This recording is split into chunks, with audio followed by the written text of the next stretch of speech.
Welcome to Ocean Beach, California. This is Newport Street. As you might be able to see, there's a row of bars on this street, a number of different shops, including over 24 marijuana dispensaries. In any case, the Lord is at work here. A number of years ago, I had a dream.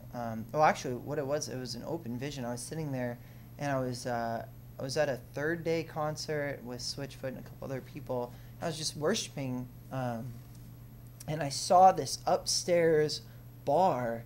It was just upstairs, and it was in the middle of a row of bars, and there were music notes of like worship that were flowing out of the windows of this bar, and people were coming out of the bars on the street, and they were walking upstairs into the upper room, as it was, and we're coming to the Lord and just moving from a place of worship of their addictions and moving into a place of freedom and worship in the Lord. Fast forward a couple years, and we'd started this house church, and we were meeting in this house, and it was 35 people, sitting in my 600 square foot cottage, and we just didn't fit. And so we prayed, and we raised our voice in unison, and as we were praying, my phone began to ring, and I pick up the phone call, and it's the owner of Portugalia, and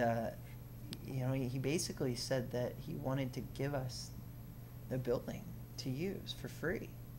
So that's why we meet in a bar.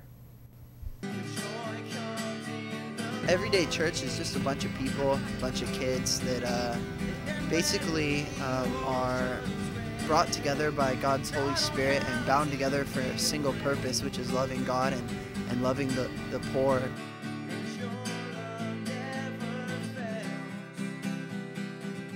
These are the infamous fire pits of Ocean Beach. It's actually a controversial thing.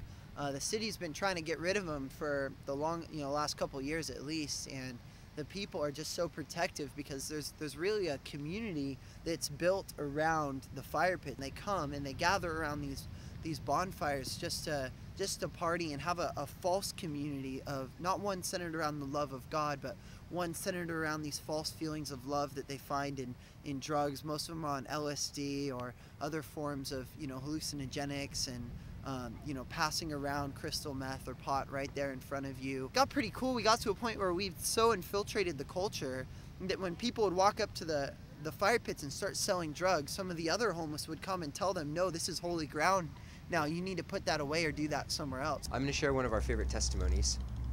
It's about our friend Doug that we met over at the bonfire pits. He came up wearing a crystal, and by the end of the night he traded his crystal for a cross. He'd thrown it into the ocean, and he put it on the cross, which broke the power that he said was in the crystal.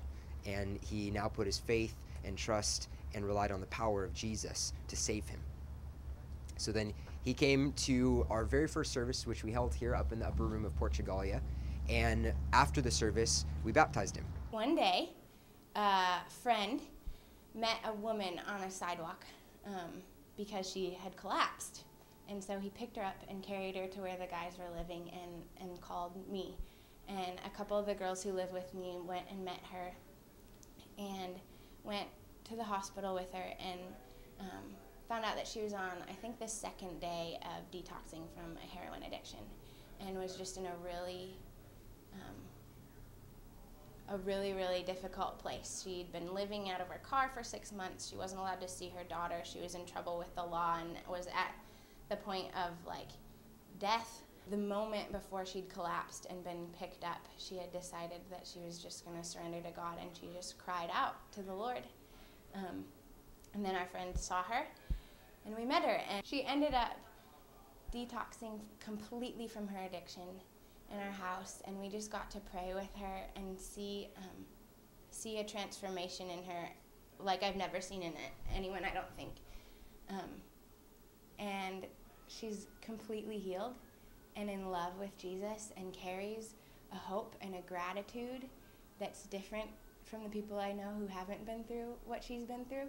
God's delight and the sacrifice that's pleasing to him, the fast of his choosing, it's ministry of the poor. it's taking in the homeless into your house. You know, that's such a challenging but real and practical call.